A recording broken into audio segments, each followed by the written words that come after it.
think we had one day to prepare after the game on Saturday.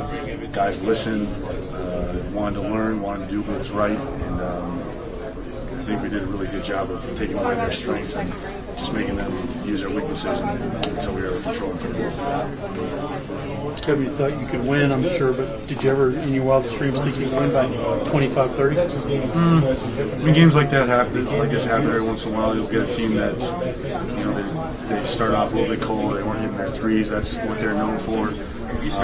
But all that's like credit to our defense. I think you have to.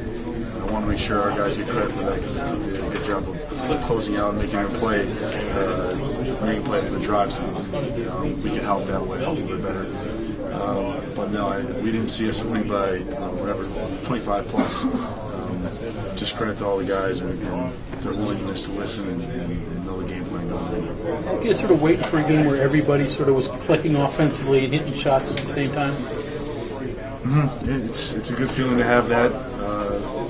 Remy here hit a bunch of threes, Aaron, Terry. We're firing on all cylinders. It's going to be really hard to guard us for anybody. And when Juwan took the ball in his hand, we feel like no matter what, he's going to make a play for us, make a pass or make a shot, be able to add good fouls. He's going to do something good with the ball. I think we're heading in the right direction.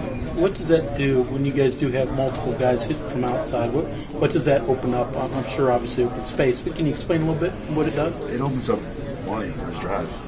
Aaron as well. Aaron's been doing a good job of putting the ball on the floor, 2-3 dribbles, either getting fouled or creating something. But yeah, it spreads the floor for Wani. And I think about last year, if you remember how packing teams would play against us, they'd have one or two guys just camped in the lane. And those dribble drives weren't open. It hampered us a lot on offense. But the way the guys are shooting now, it's looking good for us. You went up against a team that's been shooting pretty well all year, and number 4, I believe, scoring team in the nation coming into this one. What were you able to do that just completely threw them off their game? Know the game plan. We got back in defensive transition pretty well, and that's, remember last year when they came to Morgantown, they chopped us up.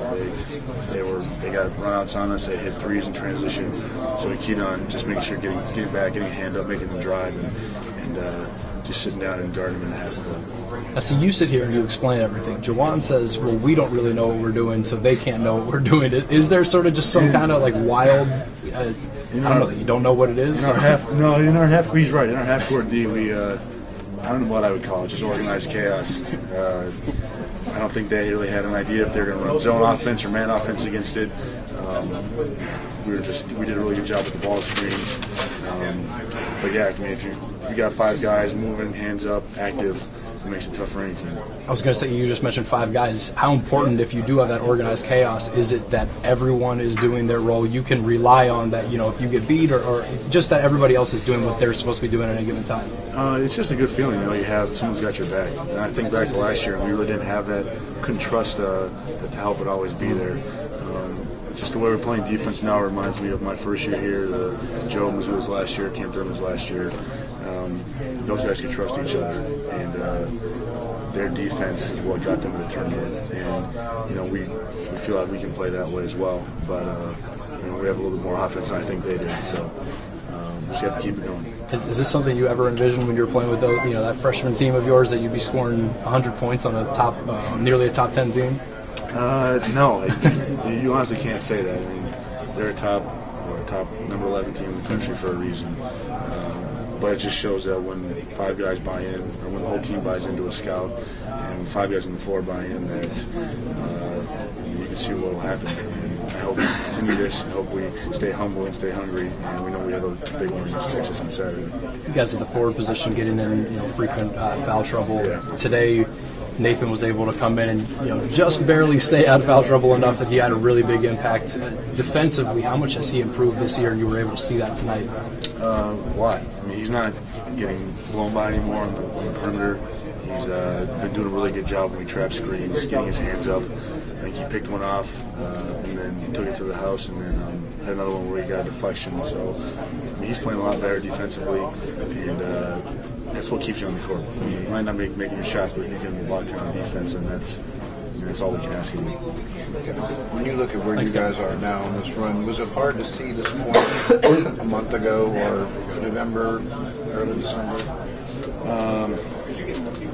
I can't say. I mean, I don't want to say that we didn't think we could beat anybody. Right. I mean, you have to have the mindset you're going to beat every team you're going to play. But we knew that a few months ago we had a lot to learn, and we had a long ways to go.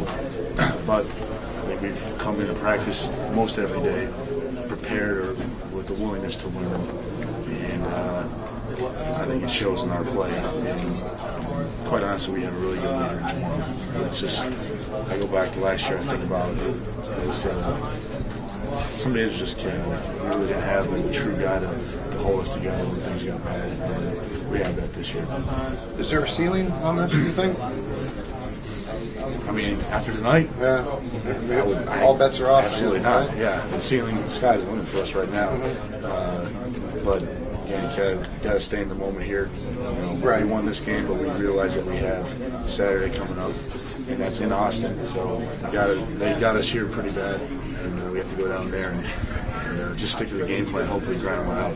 Something on Gary. How physical is he when you see him setting screens? I mean, obviously that's something you know about too. And it seems like when there's somebody getting tangled up, he's the tangler or the tangly.